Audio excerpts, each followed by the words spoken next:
Fulham sneaked past Aston Villa to win the final promotion place back to the Premier League. Slavisa Jokanovic claimed that Villa looked like an old and tired team before the game. And let's be honest, he got it spot on, didn't he? This game looked like one too many for Villa, certainly in the first half anyway, when Fulham played the claret and blues off the pitch. Terry and Alan Hutton looked laboured and were cut apart for the first goal. And up front, Albert Adomah, Robert Snodgrass and Lewis Graben were sluggish and unable to get going. Fulham were the complete opposite. Fit, fresh and fired up. They had young legs in Ryan Sessegnon and Alexander Mitrovic, and players in the peak of their career like match winner Tom Kearney, and right-back Ryan Fredericks, who flourished. Fulham deserved this win. They were the better team, played the better football and converted their chance when they needed to.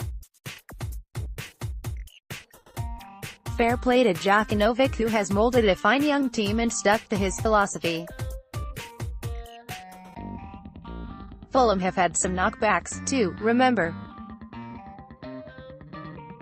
They lost in the playoffs last season and bottled it against Birmingham City on the final day of the 46-game season to surrender second place to Cardiff City. But they were impressive on the big day here at Wembley. They passed it quickly from the back, dictated the tempo in the middle of the park, and used their flying wing-backs to good effect. All over the pitch they were just too good for Villa. Even centre-half Tim Ream put in an assured performance despite being highlighted as one of the so-called weak links prior to the game.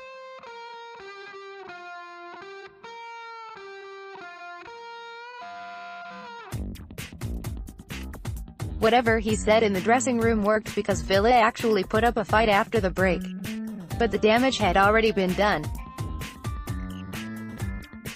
Recovering from a goal down against a team who were set up to hit Villa on the counter-attack after the break was just too much of an ask. There wasn't enough quality around Jack Grealish and Villa relied too heavily on him. One man I felt so sorry for in defeat was Grealish. Could he have done any more to make a difference?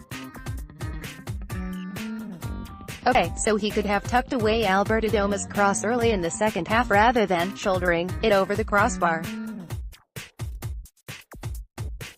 And had he found a finishing touch to an incredible weaving run soon after, even though his subsequent shot was deflected allowing Marcus Bettinelli to save, things might have been different. But let's be honest, Grealish carried Villa for long periods in this game.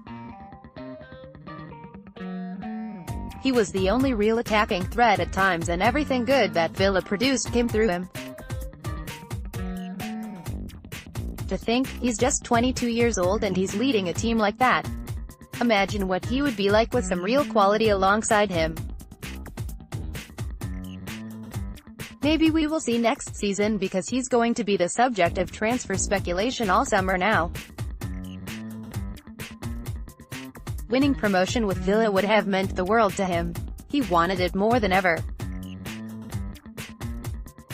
Just look at the way he dropped to his knees and the despair on his face at the final whistle. There's a very likely chance that it will be his last Villa game, and wouldn't that be a shame to leave on such a sour note? Grealish loves Aston Villa, but he will need to think carefully about his career ambitions this summer because he's simply too good to be playing in the Championship again next term. Referee Anthony Taylor won't be on Bruce's Christmas card list next year, that's for sure. Not only did he miss Fredericks' disgusting stamp on Grealish in the first half, he also failed to give Villa any of their 2 penalty appeals. The first was when Dennis Odoi, who was sent off for 2 yellow cards soon after, appeared to handle Grealish's effort in the area. I've certainly seen them given. Then in the last minute, Matt Targett bundled Grealish over in the area, but Taylor was having none of it. Did he bottle it, or was it the correct decision? Villa fans certainly felt he got the big calls wrong, and so did Bruce.